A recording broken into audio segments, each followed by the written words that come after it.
Webinar attendees. My name is Marisol Morales and I serve as the Vice President for Network Leadership with Campus Compact. We're so happy to have you with us today, and we hope that you, your families, and your communities are staying healthy and taking care of each other during this time. I want to first begin with a land acknowledgement statement. As a step towards honoring the truth and achieving healing and reconciliation, Campus Compact seeks to acknowledge the traditional native lands on which we stand. Given that we are gathering for today's webinar from across the country and some from around the world, we invite you to acknowledge the ancestral and unceded territories of the Native people where you are joining us from in the chat. So feel free to put those in the chat. I myself am participating from Chicago, which is located on the traditional homelands of the Council of the Three Fires, the Ojibwe, Ottawa, and Potawatomi nations. Many other tribes, such as the Miami, Ho-Chunk, Menominee, Sac, and Fox also call this area home. The region has long been a center for Indigenous people to gather, trade, and maintain kinship ties. Today, one of the largest urban American Indian communities in the United States resides in Chicago. Members of this community continue to contribute to the life of this city and to celebrate their heritage, practice traditions, and care for the land and waterways.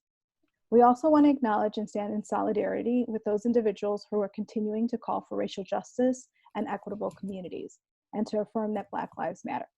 We commit to move beyond words into programs and actions that fully embody a commitment to full participation and equity. And at this time, we're excited to have our last webinar of this summer webinar series that we did focused on COVID. This webinar is titled Virtual Mentoring and Tutoring During COVID-19, Preventing K-12 Learning Loss and Building an Online Model for the Future, with our presenters, whom I will be introducing shortly. Just a few announcements. Our Impact Awards nomination period is still open. The nominations are open till September 15th. You can nominate faculty, community engagement professionals, or your 2 or 4-year institutions for our Impact Awards, and you can find more information on our compact.org website.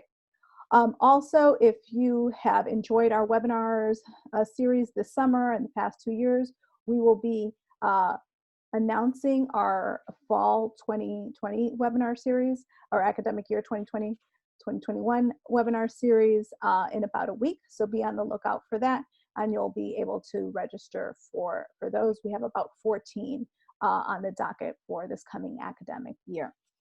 And at this time, I'm going to introduce our presenters. First, I'd like to introduce Justin Crane. Dustin is a program planner in the Office of Community Engagement and Partnerships at the University of South Florida. His work in the Office of Community Engagement and Partnerships contributes to stronger ties with Tampa Bay community organizations and has been recognized as such. In April 2019, Dustin received the Community Hall of Fame Award from the Skills Center, a nonprofit in Tampa's Uptown committed to youth development. Mr. Crane serves in a key role facilitating partnerships with organizations, serves as a liaison with the College of Education, oversees the office's community-based federal work-study program, and serves on multiple community boards as a representative of the university. Additionally, he is a doctoral student at USF, pursuing an EDD in program development with an emphasis in educational innovation to strengthen and advance his knowledge and expertise for student success in higher education. Justin is currently investigating the relationship between male student success and community-based practices for his dissertation. Welcome, Justin. Our second presenter is Laura Sabella. Laura Sabella serves as the Director of Field and Clinical Education at the University of South Florida since 2019. She has served as a visiting instructor and as the coordinator for secondary clinical experiences in the College of Education since 2016.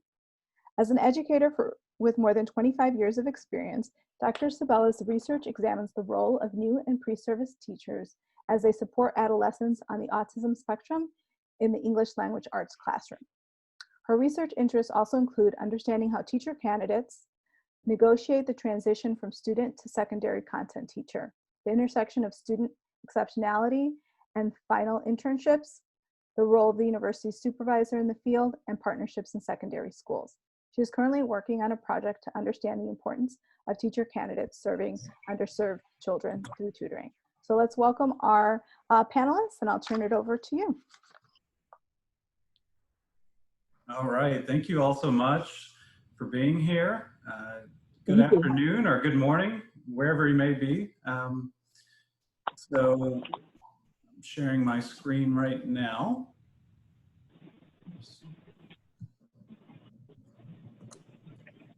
Okay, here we go.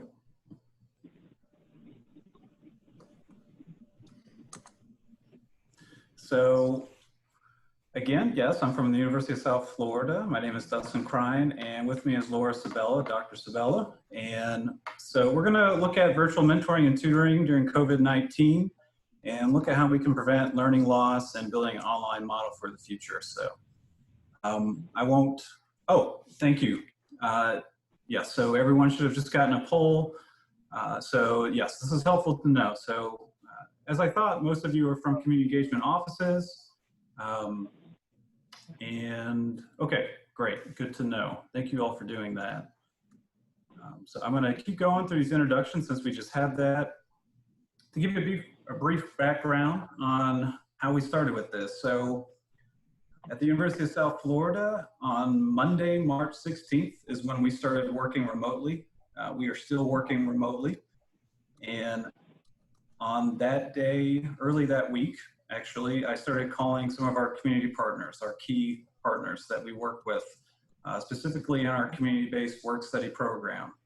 And that's another project that we're looking at to be a national model as well. What we heard from our partners is that they were very concerned, as many folks are right now, with the youth that they serve and the families that they serve. And so I know many of us already know that, and we started from the beginning of this project with the voice of the community as the foundation. So we're very proud of that. It was an idea that they really wanted to pursue, and so we've done our best to do that. And also with our relationship with the College of Education and their desire to continue some of their programming, it was a natural fit to reach out to the College of Education. So that brief background is important just to get an idea of how we got started on this. So I wanted to give you that context.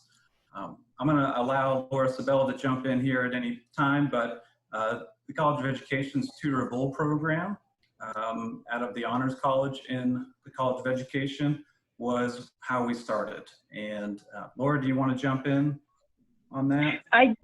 Yeah, good afternoon, good evening, good morning, wherever you guys are.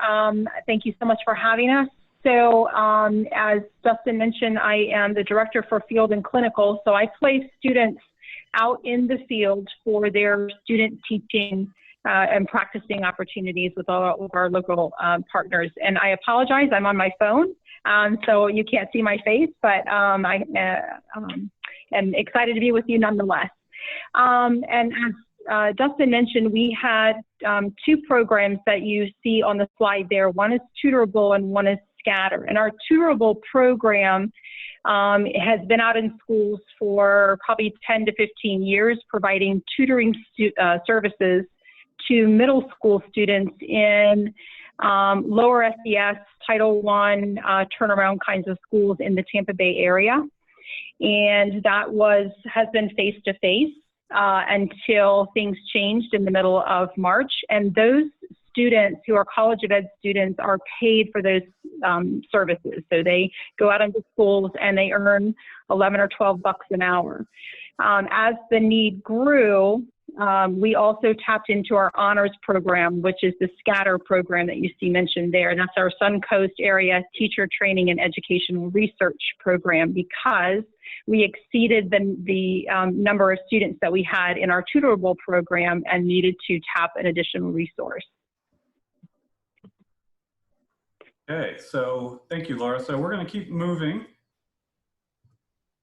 So I'm not expecting anyone to read this word for word. You can. I'm happy to share with Campus Compact this PowerPoint.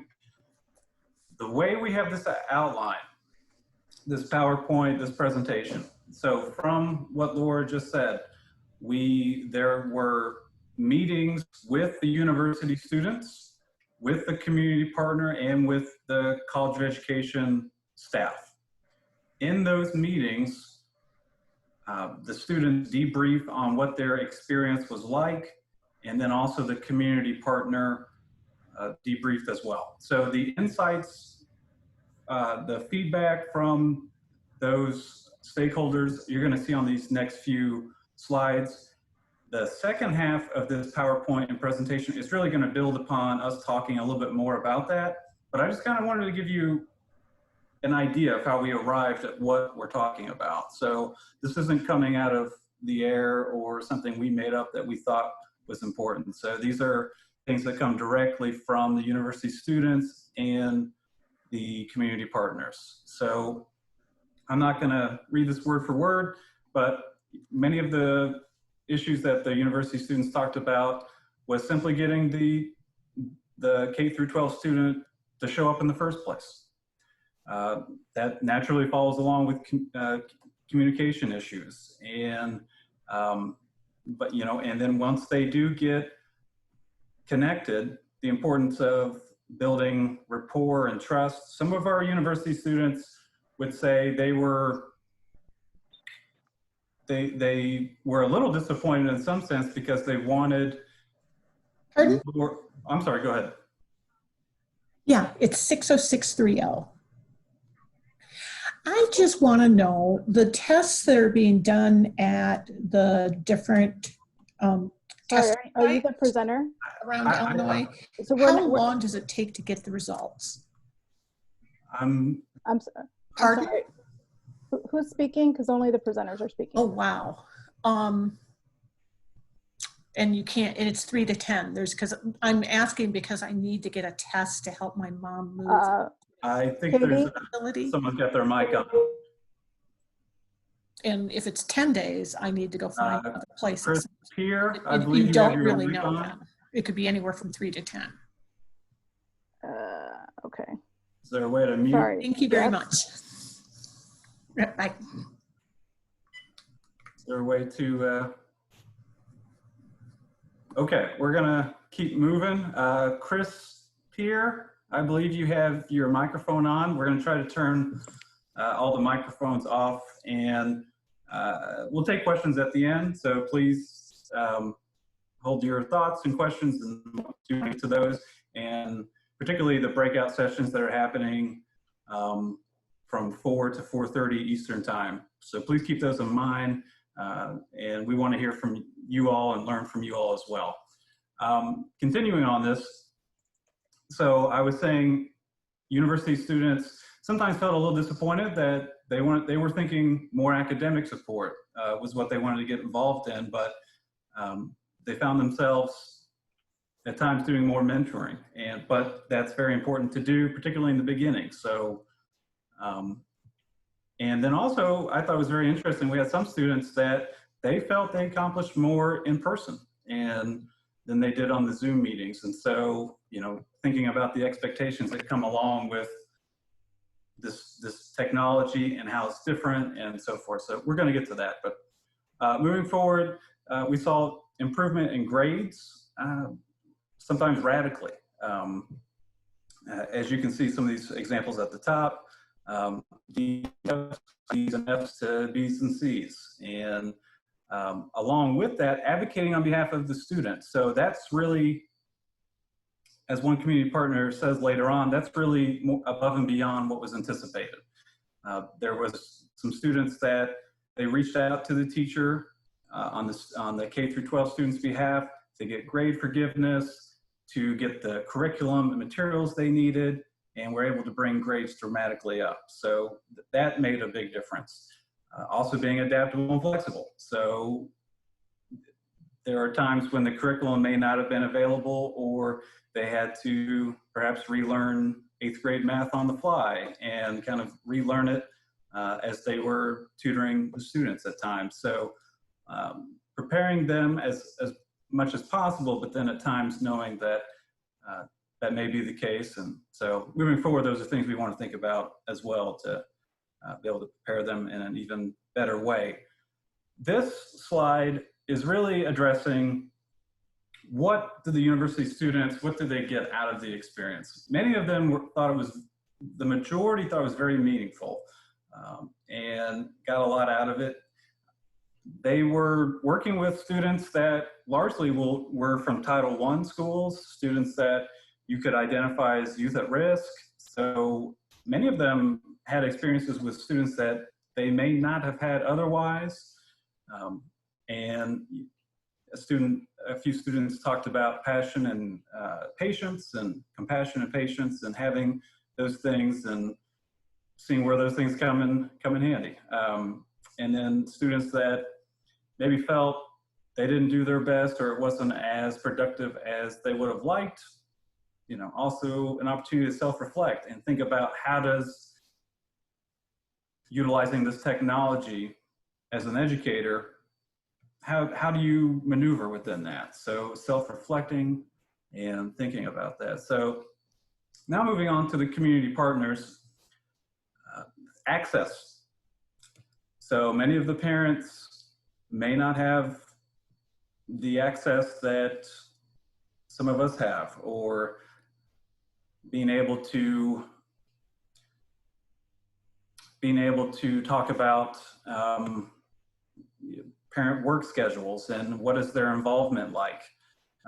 So again and again, what you hear directly or indirectly at times is the parent involvement with this. So the family involvement, is the parent working? So all of those kind of logistics to try to work out.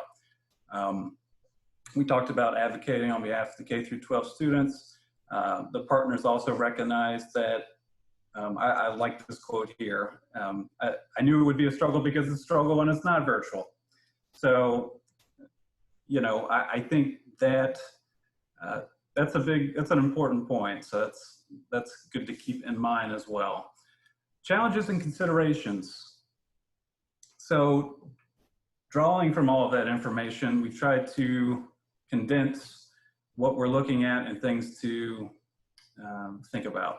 University community partnerships, risk management, parent involvement, virtual platforms, preparing university students, building trust and rapport with K through 12 students, logistical issues, digital divide, and equity education. So I'm going to talk about this next one and then pass it on to Laura. So utilizing the partnerships that we had in place and being able to act quickly on that. So because of our relationship with partners, we were able to do that and move fairly quickly, perhaps not as quickly as we may have liked in some regards, but to move fairly quickly considering the circumstances and all the moving pieces. Something that I'm interested in exploring more is looking at how our office and how I can support the community organizations in terms of building better trust with the families and the youth that they serve. One partner I can tell you, for instance, may have families that the father or the mother may not have gone past high school. They may not have a favorable view of education or the school system or the university. And so I think working closer with the community partners and building that communication plan on why we're doing this and what we expect from the parents and the children as well. So that's something I would really put under future implications, but so I'm going to pass it on to Laura. Dr. Sabella?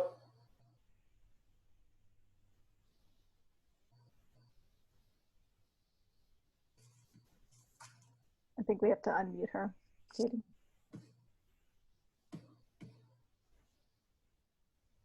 Okay. There we go. Should be all set. Okay. Yeah. All right. Got it. Thank you so much. So we want to get now kind of down into the weeds a little bit, the nuts and bolts of how we put this together. And one of the very first considerations that we had was, you know, aside from how are we going to do this, is do we have agreements in place upon which we can build that would allow us to put this in place? So probably just like the rest of you, this all unfolded very quickly for us. And as I mentioned to you before, our tutors with our tutorable program who are getting paid for that service suddenly found themselves without any income. And we couldn't go out into schools. So our students were concerned about having that part-time income upon which they relied so heavily. Our schools were wondering how we could support their students. And of course, as Justin mentioned, our community partners were reaching out and asking for help. But we did have some agreements already in place upon which we decided we might piggyback because we couldn't move quickly enough to put a lot of legal jargon into place and run it on up the chain. So we thought, all right, we'll build upon the MOUs that we already have in existence. So our tutoring program already had memoranda of understanding with the school district and with schools. Parents were already on board with their children receiving some tutoring services through Tutorable. So we decided to go ahead and utilize those existing MOUs in order to, do a quick shortcut in order to be able to begin serving students.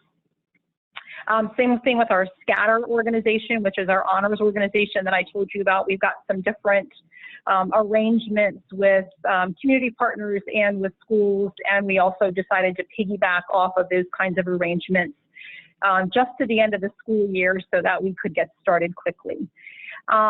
We also thought about,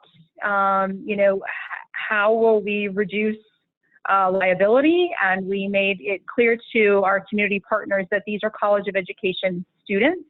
And yes, they have a background clearance. So our students who are admitted to the College of Ed have a background clearance. They've been fingerprinted.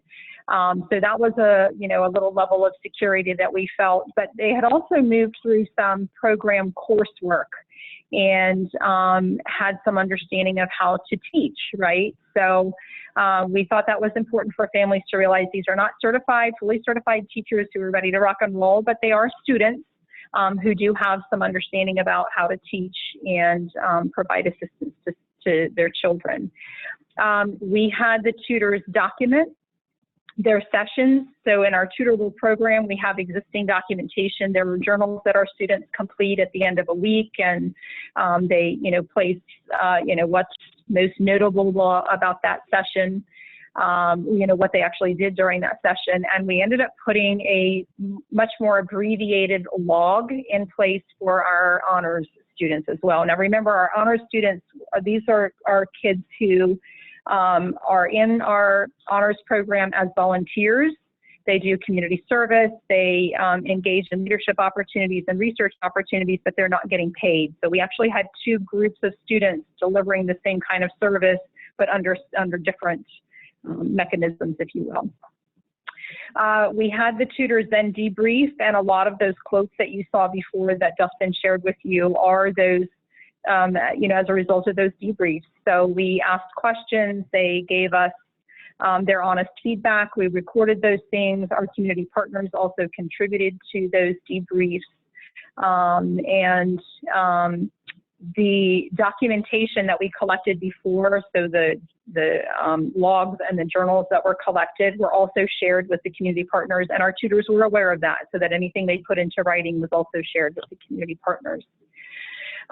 We piggyback off of, as I mentioned before, existing parent permission that we already had in place, and the kinds of access that our community partners already had. We piggyback off of that one. But when I think about future implications for all of this, I imagine moving forward and drafting explicitly an MOU between our Tutorable program and our Scatter programs for community partners, so that we're pretty explicit that this is what we're doing. We're, providing some tutoring services, but, as students and not as fully certified teachers. We are also going to add a layer of security, which is recording. So some of our students continued on with tutoring over the summer. They were asked by families to continue working with their children.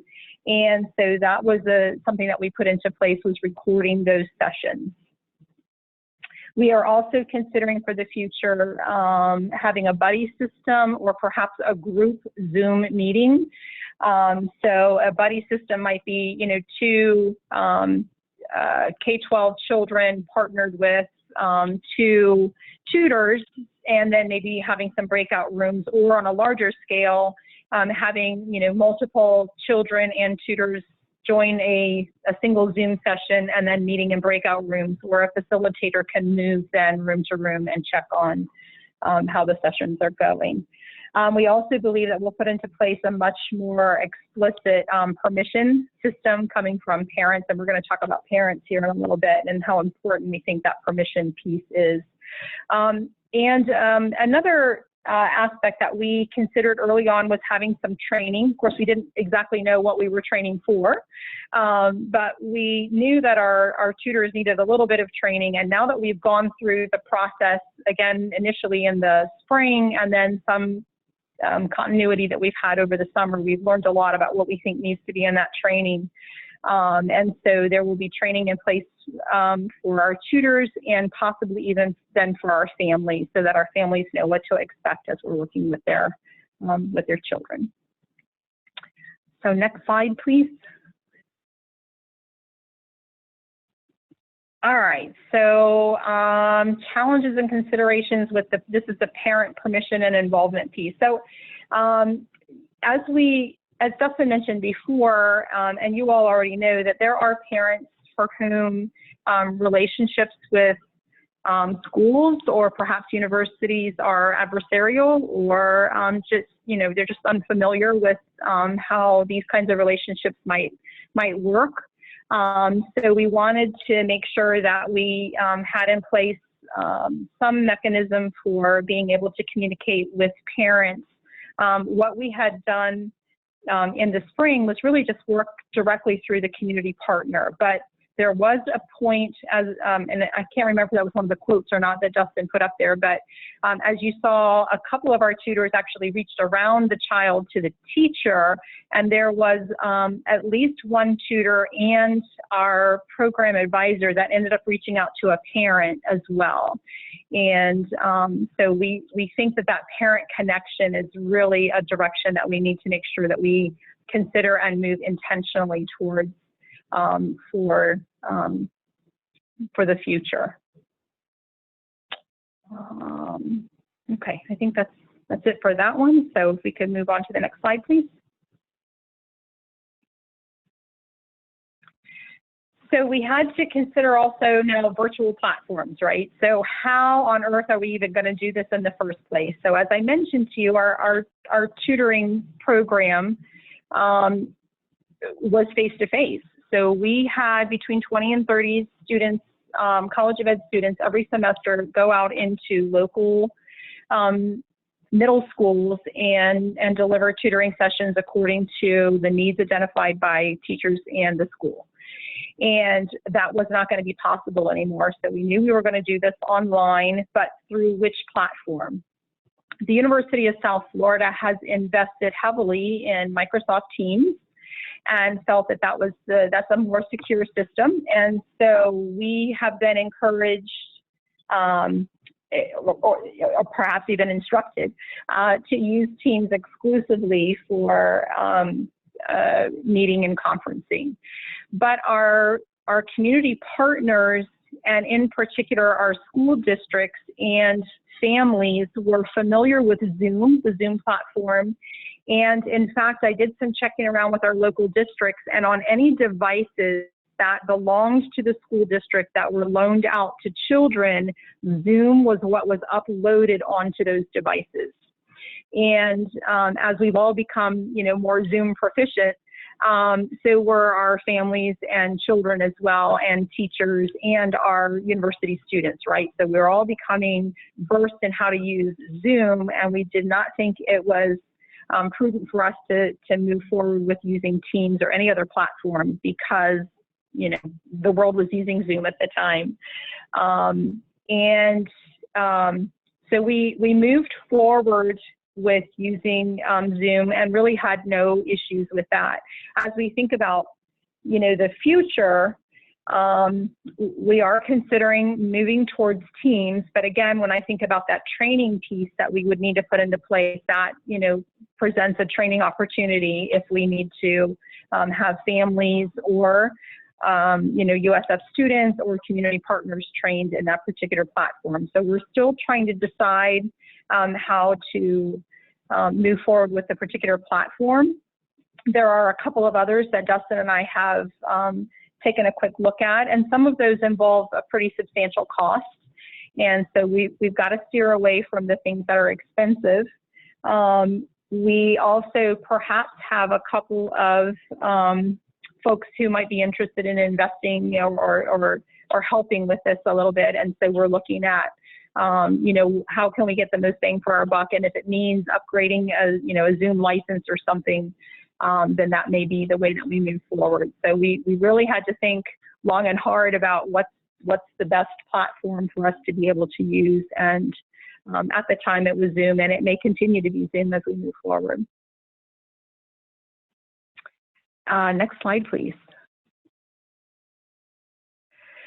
So preparing university students. That first bullet point is a huge one, and it talks about mental health awareness. So as you know, families have grappled with you know, financial situations that might have been deteriorating, as children were at home, perhaps going stir crazy, you know, not missing their friends, and all of the things that happened in the spring. We recognized that you know, mental health and social emotional learning and well-being was something that we needed to pay attention to, and Dustin was instrumental in moving that thinking forward with us, and reached out to a couple of other entities on the university campus to get some folks on board with trying to help us figure out how to prepare our students for any kind of mental health issues that might arise. We were made aware by some of our community partners that you know, some of the children with whom we were working might have difficult situations, families might have difficult situations, and that our tutors might become privy to some of the things that were going on in the home. So we really had to think carefully about you know, how much information to give to our students and what our students needed to do if they were concerned that there were some challenges that they could not address, nor should they address, because they just were not trained for that. So we had to put into place some mechanisms whereby they could, you know, report if they felt that they needed to someone else. We heard from one community partner in particular, in fact, I think it was the first that reached out to Justin, that they were not interested in just the tutoring piece of it, but really a mentorship piece, right? Not just academic supports, but checking in on the kids. How are you doing? Just those, you know, some little conversations, you know, how's your day going? What book are you reading? And then beginning to pivot towards, you know, the academic supports, like, hey, have you checked in on your schoolwork today? And, you know, tell me what you're working on right now. And then moving intentionally through words like, all right, let me see what I can help you with. So what is the work that you need help with? But really with that mentorship piece. And, you know, we talked about the fact that these kids would be working with university students who, you know, may be cool, or, you know, maybe someone with whom they've not really spoken before. And who knows what kind of conversations that might open up about, you know, their, you know, academic future or potential. So they thought that was really beneficial that our students would go in first as mentors and then be able to pivot toward academics when time allowed. One of the things that we had to consider was that our students might be tutoring, you know, younger children or older children than the grade levels for which they are being prepared through their programs that, you know, in the College of Education. So we have some elementary students, right, who are moving through elementary education to be elementary teachers, who might then be working with older kids, middle school kids or high school kids.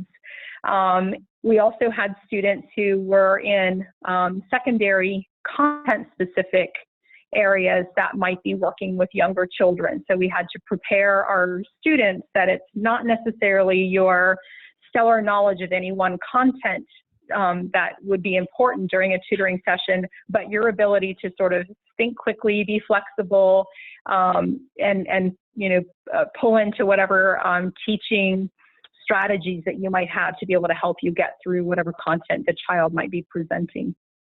We did not always have access to the curriculum. In fact, it was pretty rare that we had access to the curriculum, unless a couple of our tutors then were able to communicate directly with the teacher, who was able then to email material. We had access to a larger curriculum map for our largest community partner or district partner, Hillsborough County, in which Tampa is situated. But the larger curriculum map does not always indicate specifically where a teacher might be at the moment or where the kids are in their learning. So that was not always as helpful as taking a quick look at some worksheet that a teacher might send to one of our students in order to be able to help the kids that they were tutoring. So we had to prepare our students for the fact that they would need to dig into whatever their bag of tricks were in order to mentor outside of their grade level or content area. And then we had to prepare them for the fact that, the kids, the children that they were mentoring and tutoring may not show up through no fault of their own, right? So as you all know, there are families for whom there may be a single device, and that device may be borrowed from the district with perhaps multiple children needing to use it, or a family-owned device where parents may also need to be using that for work purposes. So we had to brace our tutors for the fact that the children themselves may not always show up to that. And aside from that, kids are kids. And so forgetting that you have a tutoring session or being less motivated one day to show up and you might be another day was certainly something that we had to brace our tutors for. When I think about, sort of moving forward, a couple of our tutors found that Zoom had a couple of features that they found made teaching a little easier. We also will give them some training in some best practices for online teaching, and then help find some of the bells and whistles that might make teaching a little bit easier. For example, there are such things as online manipulatives or whiteboards and such. So again, when I think about, we've had some folks reach out to us and say, we'd like to be able to help with donations or whatever, what can we do? It would be those kinds of licenses that would be most helpful. And then we have a couple of tutors, as I mentioned to you, who just continued on through the summer.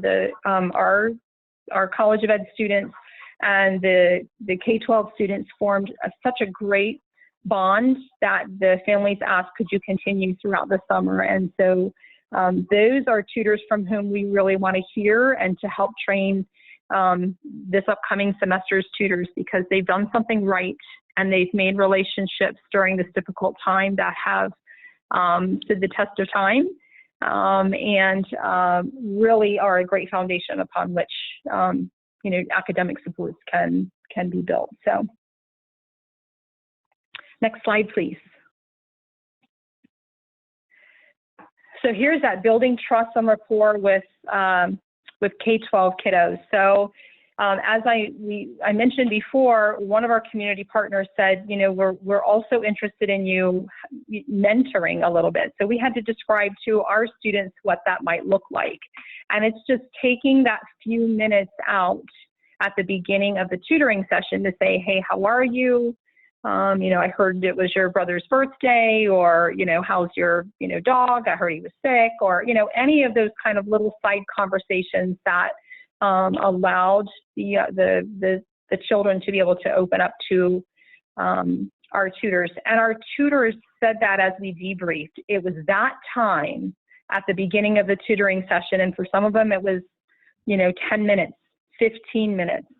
That time was crucial in order to be able to get the K-12 children ready to be able to learn. And we know that from face-to-face teaching as well, that the time a teacher spends building community in a classroom, you know, having that trusting environment, that's crucial to be in place before academics are ever delivered. And our tutors found the same exact thing in a tutoring session. We also found that our students might have to encourage positive, you know, behaviors or healthy activities, like, hey, when, you know, we're finished with this, make sure you get to go outside for a little bit, or, you know, let's, you know, take your phone and let's, you know, go on a walk, and let's, you know, get outside for a little bit, get out in the sunshine. And then, you know, making sure that they direct them to their schoolwork, like, hey, have you checked in with your teacher this week? Or, you know, tell me a little bit about the kinds of things that you're learning. And they also asked us to make sure that in each phone call, we asked a question about literacy. So, hey, are you reading anything right now? What is it? Tell me what you like about, you know, what it is that you're reading. And if the student's not reading anything, then for our tutor to recommend, look, hey, there's this really cool book, and I think you'll really like it. And, you know, if you can get a chance to check it out, then I recommend that you do. So making sure that they're constantly pushing the literacy aspect of it. And then where possible, we think this is going to be a little bit bigger role in the future, is advocating for that student with the teacher. And as I mentioned to you, a couple of our tutors were able to communicate directly with the teachers, and the teachers found that invaluable too, to know that there was someone else who was intentionally supporting one of their students was huge. So as we think about the learning gap that could be occurring while students are being taught online, it's that concern that we hear from teachers, you know, that I've got 20 kids and I can only reach them all in these small groups, but I know that there's someone who needs one-on-one help, and who's doing that online, right? And so that's where the teachers were grateful that our students were able to fill that void, and we think that's going to be a bigger component. So when I think about those future implications, that's certainly one that we will want better communication with the teachers too, so that we can better support their students, and hopefully again have access to whatever curriculum the teachers are using. The only other thing that I wanted to just chat about a little bit more in depth was the kinds of children that we were working with. So you know, these are students from perhaps Title I schools, from transformation schools, youth at risk, and very important for them to have trust with someone from the university, right, with our college students, so that they felt important and were ready to move on with their academics. So we really emphasize that, and will even more moving forward. But again, it came from the mouths of our tutors that they knew that that was time very well spent in order to move academics forward. All right, next slide, please. So here were the logistical issues, and this, we learned this as it sort of unfolded. So we put into place what we could, and we learned a lot. So we had to have capacity on the university side. So as I mentioned to you originally, we had 20 to 30, I want to say in the spring semester, let's just land smack in the middle, 25 paid tutors that were going out into schools in our community already. We asked those students then, when we were ready to move to online tutoring mid-March, who's interested in doing this in the first place? Who's interested in moving to online tutoring? And only about 15 out of that 25 was interested. So that's important for us to note, that there were about 10 students for whom this was not a good fit. Tutoring online was not something that they felt comfortable with until we had sort of vetted the process a little bit. So we immediately had a reduction in our capacity for who was available and able to tutor online. That's why we moved to our honors program, so that we could see if we could build a little bit more capacity with those students. Then we had the pairing up and scheduling, and if you can imagine a community partner of the kind that were civic associations or after-school programs, those people were communicating with schools and with parents, trying to find out who has the most need, and then sending those names to us, and then us trying to pair up those names with whoever we had capacity on our side. And so there were a lot of emails going back and forth as we tried to pair up and then schedule. And so that's something when we think about future implications that we certainly have to take in a new direction, because again, there were a lot of these emails, back and forth. We had to quickly prepare logs and documentation. So our community partners were asking for documentation, and we had some things in place on our end. As I mentioned, we had this journaling piece, which was part of our tutoring program. But we also needed then to be able to have a quick way to log time. We had to be able to log whether the tutee or the child showed up or didn't show up and for how long. So we really need to document time spent. We needed a better way to be able to document what the content was or if there were any other pieces to that conversation. And then a way to be able to document if there were any issues that the tutor was concerned about that needed to be forwarded onto a community partner. And then, as I mentioned, our scatter program, our honors program, we didn't have that much documentation in place. So we had to sort of quickly create those things. And those will, in conversation with our community partners as we gear up at the end of August, we will tweak those kinds of documentation capturing devices that we need to be able to have in place a little bit better with their input. That parent permission piece was also challenging. As I mentioned to you, we just went ahead and piggybacked off of the parent permission pieces that we already had in place through existing MOUs.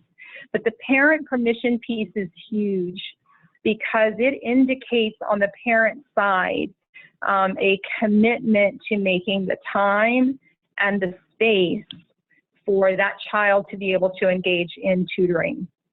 And for a couple of families, it was when our advisors for our tutoring program reached out to the families that then the tutoring process was really able to take off. So we recognize that families need to be brought in much more intentionally than just saying there's an MOU out there somewhere. And a few years ago, the parents signed, yeah, you can help my kid however you want to help my kid. Well, we need to be much more intentional, especially as we're online, right? That parents need to know that there needs to be a quiet space. There needs to be access to the computer at that time so that the child is able to meet up with their tutor at the arranged time.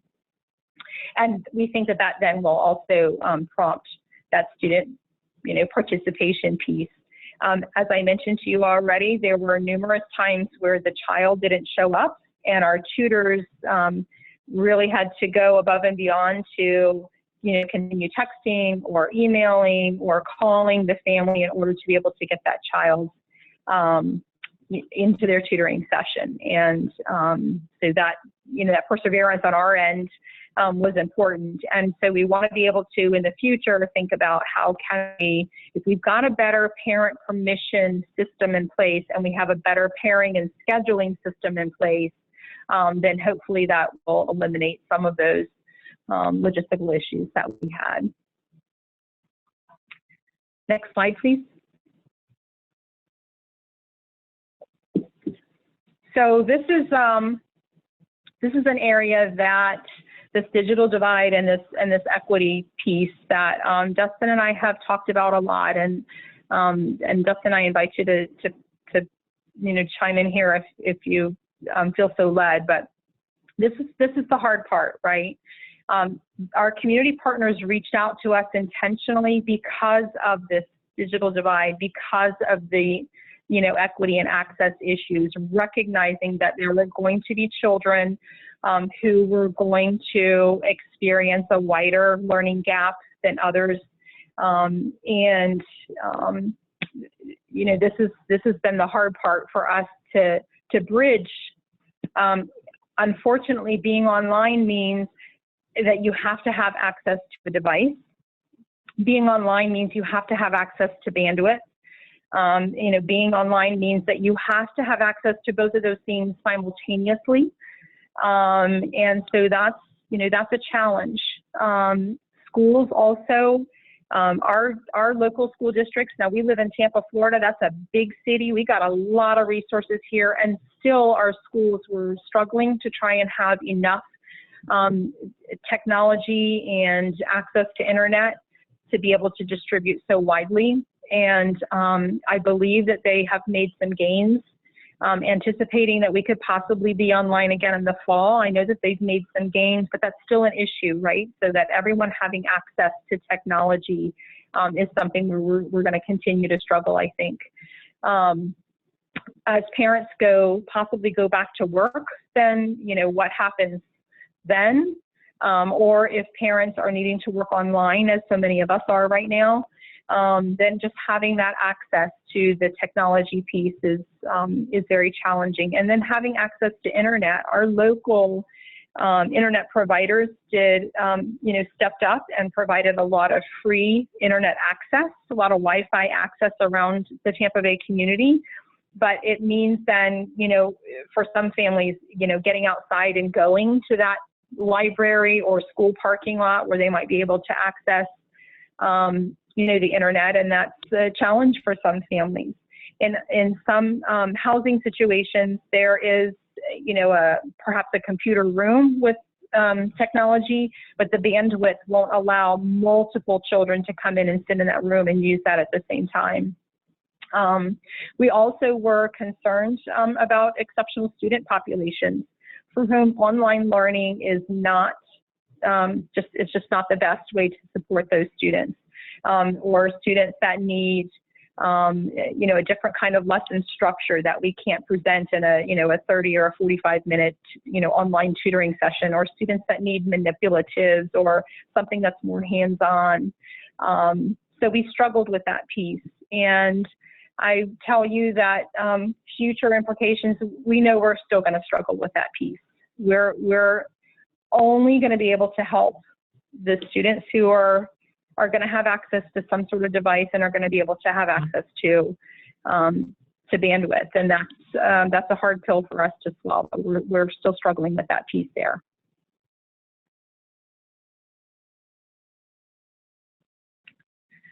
Okay, so we've reached the end. It is. So I'm talking. I did. No, that was great. I saw we have some questions in the chat, and I've been trying to keep track of them. I hope many of you have been paying attention to the chat. There are some great resources in there. Some of them I'm familiar with, some of them I am not. So please take a look at that. And that really goes to the spirit of this issue. It's a collaborative, it's obviously an issue that needs a lot of collaboration. And I don't think, we've talked to University of Minnesota, University of Michigan, University of Milwaukee, different institutions, Rutgers University, and everyone is trying to figure this out. So it's a complex issue. I did notice one of the questions talked about, there's a few times this question came up, was training protocols, guidelines that we could share. Let me get with Laura on that and get back with you, because I think that after next week as well, when our office has a meeting with some of our key community partners, I can address that better, because also in our work study program, we want our students to be able to do this as well. So that's a piece that is on my mind as well, that I think I can address better. The PowerPoint can be shared. I will share that with Campus Compact and make that available to you all. I also have a data collection plan that may be helpful to share with you all. But let me get with Campus Compact and share that with them. Dustin, there was a question for you and Laura in terms of how much time should they plan for scheduling virtual tutoring? So how many times a week is ideal? Does virtual require more or less time? I think I can answer that question. And so what we had initially planned on was about 45-minute sessions. Now, that's not always ideal for younger children. And so in that 45-minute session, 15 to 20 minutes just might be regular conversation. We allowed our tutors to have some leeway in, shortening that if they were able to finish the tutoring piece in a shorter period of time, or the mentoring piece as well. So some of them were only 30 minutes. We also had one of our school partners, actually, so beyond just community partners, we actually had a school with which we do a lot of work. They asked for group tutoring sessions, and they set those up to be 50 minutes, that's 50, almost an hour, and to have multiple children, so 2 to 3, sometimes 4 children under a specific content. So for example, 4th grade math, to have the multiple children in a session. So if our tutor is as first building some mentoring time into that, 10 to 15 minutes can go by pretty quickly with that many children in there, and then being able to help them with a single lesson. We're still playing with that piece a little bit to try and figure out what's going to be best. But our community partners also weighed in. So anywhere from 30 to 45 minutes. And again, for some of them, it was a group tutoring session time.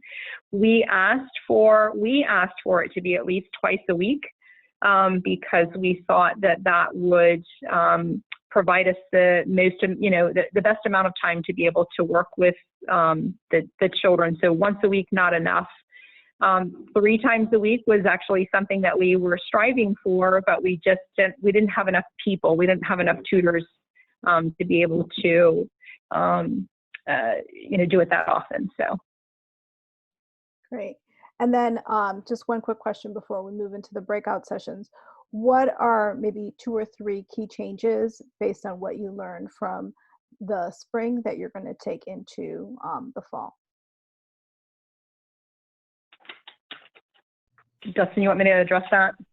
Well, from my side, from the community engagement side, I'm interested in being more intentional about conversations and the communication with the parents and the families.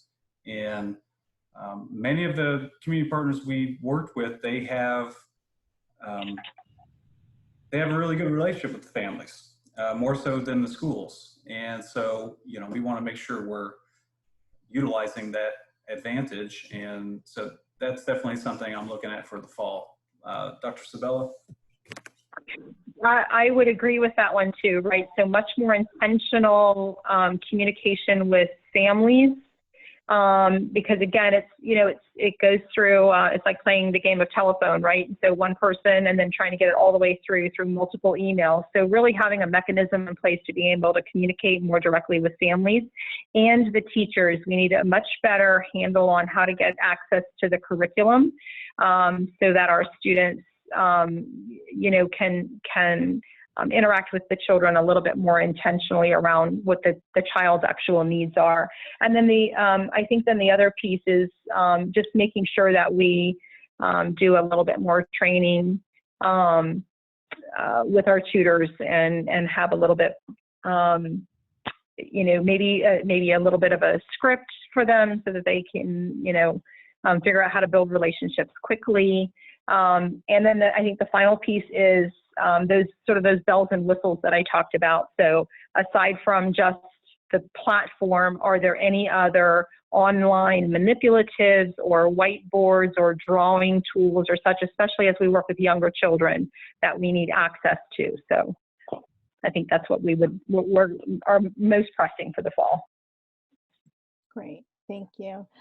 So we're going to move into our breakout sessions to give ourselves time to talk with each other about the topic. We have some guiding questions. I'm going to introduce Katie Stewart, our Assistant Director for Campus Compact of Southern New England, to give us instructions and move us into our breakout sessions. Katie? Oh, good